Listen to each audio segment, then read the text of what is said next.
मेरठ के पास लोहिया गांव में सबी अहमद के खेत से एक कुत्ता किसी मानव अंग को लेकर भाग रहा था। कुत्ते को मानव अंग लेकर भागते हुए ईश्वर पंडित ने देख लिया। उन्हें शक हुआ। पुलिस को सूचना दी गई। पुलिस ने आकर सबी अहमद के खेत की खुदाई की तो फिर एक लाश मिली। लाश किसी महिला की थी जिसका सिर और दोनों हाथ गायब थे।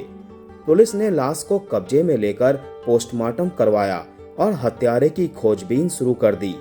हत्यारे को पकड़ना इतना आसान नहीं था क्योंकि लाश का सर गायब था, इसीलिए उस लाश की शिनाख्त भी नहीं हो सकती थी।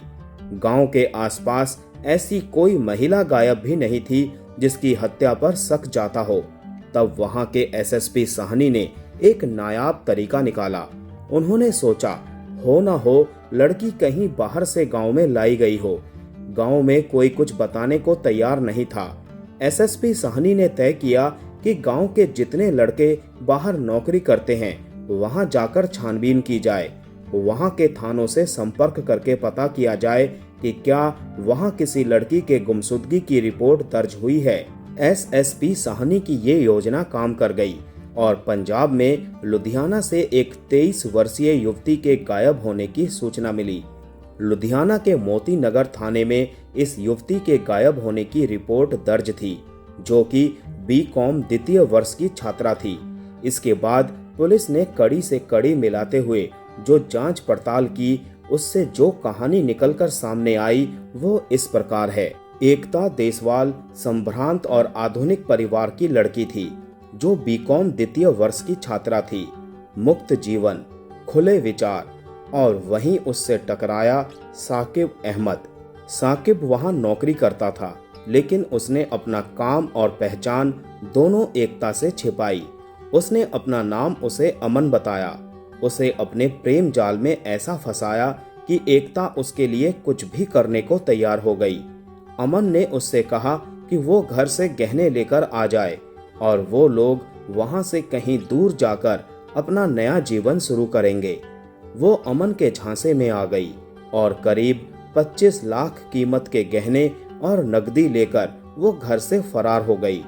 अमन उसे लेकर सीधा मेरठ के दोराला पहुंचा, जो कि एक कस्बा है।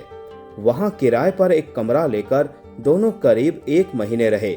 इसके बाद ईद के मौके पर अमन उसे लेकर अपने घर आ गया, जहां उसकी असलियत सामने आई कि वो अमन नहीं बल्कि साकिब है। अमन का भांडा फूटते ही एकता को बड़ा झटका लगा। ईद के दिन दोनों में दिन भर झगड़ा होता रहा। साकिब समझ गया कि अब इसे रास्ते से हटाने का समय आ गया है। बिना उसे रास्ते से हटाए 25 लाख के गहने उसके नहीं हो सकते। कहीं लड़की भाग गई तो भांडा भी फूट जाएगा और 25 लाख का घाटा हो जाएगा। इसीलिए साकिब ने ईद की उसी रात उसकी हत्या की योजना बनाई। ईद की रात उसने एकता को कोल्ड ड्रिंक में नशीली दवा पिलाकर बेहोश कर दिया।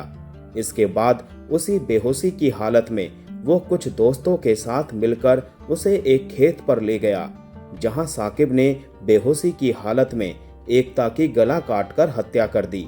गला काटने के बाद उसके दोनों हाथ भी काट दिए गए, क्योंकि एकता ने अपने एक हाथ पर अपना नाम और दूसरे पर प्यारे अमन का नाम गुदवा रखा था।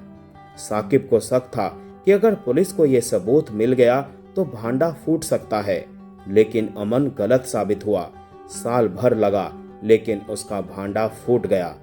आज उस सिर कटी लाश के रहस्य से पर्दा उठ चुका है और साकिब अपने दोस्तों के साथ पुलिस की गिरफ्त में है।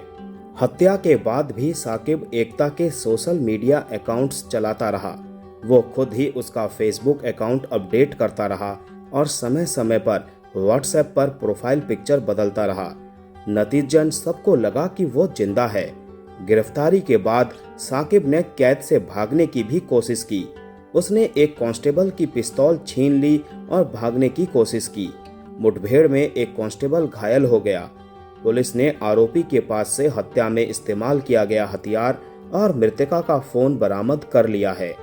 अब ये बात भी सामने आई है कि हत्या में कम से कम 6 लोग शामिल थे। साकिब के अलावा मुसरत, मुस्तकीम, रेशमा, इस्मत और अयान पर भी हत्या में शामिल होने का आरोप है।